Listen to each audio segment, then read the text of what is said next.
Globalement, l'état des lieux, il est le même partout, c'est-à-dire que toutes les structures de santé sont totalement submergées et font face à des pénuries majeures sur l'ensemble des médicaments de base qui sont nécessaires à la prise en charge des patients.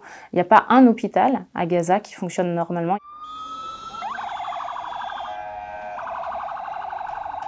On arrive à une situation où la pénurie de ces médicaments met en péril le devenir de ces patients blessés pris en charge dans les hôpitaux.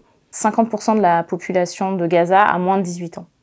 Donc aujourd'hui, quand on parle des blessés, quand on parle des morts, quand on parle des gens qui arrivent à l'hôpital, 50% des personnes dont on parle sont des femmes et des enfants. Il y a une ambulance de l'hôpital Nasser qui a été ciblée au premier jour de la guerre devant le service des urgences, donc dans l'enceinte de l'hôpital. Et cet exemple-là, il n'est pas isolé. Il y a beaucoup d'autres ambulances qui ont été ciblées directement depuis le début du conflit. Et ça met en danger de façon évidente et directe à la fois le fonctionnement du système de santé, l'accessibilité des blessés aux hôpitaux.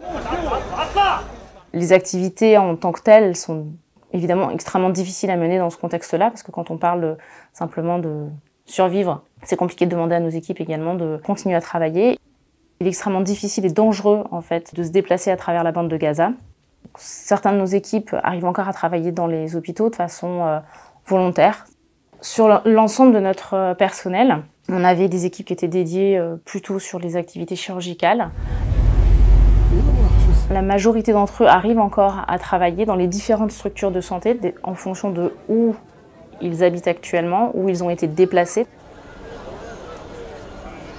Une bonne partie de nos équipes sont encore en capacité de travailler, à l'hôpital Shifa notamment, qui est le plus gros hôpital chirurgical de la zone nord de la bande de Gaza. La situation dans cet hôpital, elle est catastrophique, elle empire de jour en jour, du fait de l'afflux continu et massif de blessés liés au bombardement.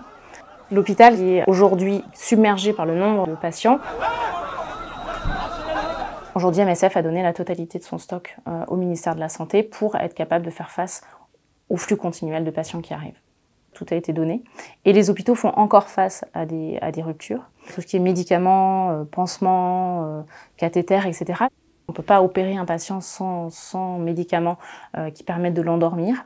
Aujourd'hui, nous n'avons plus aucun narcotique dans notre stock, tout a été donné.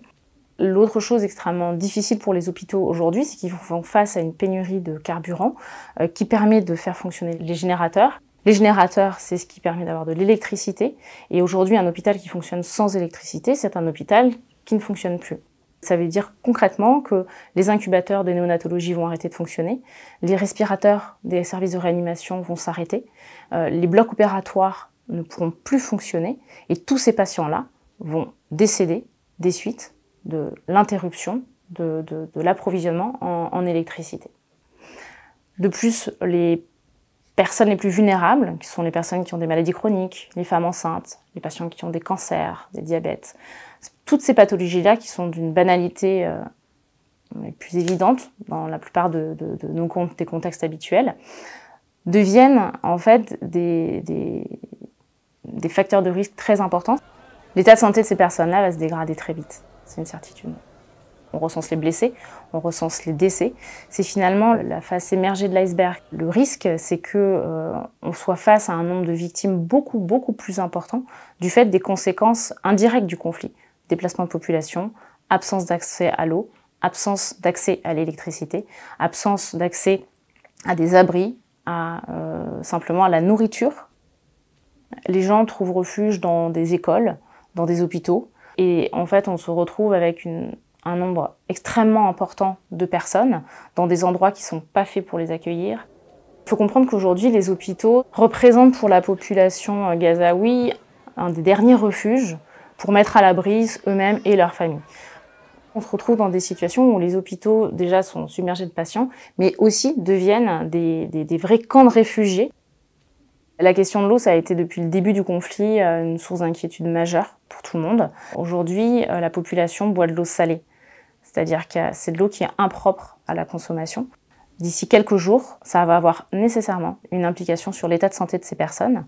En tant que MSF, que médecin chez MSF, aujourd'hui, ce que je demande, c'est un arrêt des bombardements et un accès de l'aide humanitaire sans condition, et dans toute la bande de Gaza, pour qu'on puisse s'occuper de la population, des patients, simplement qu'on puisse faire notre travail.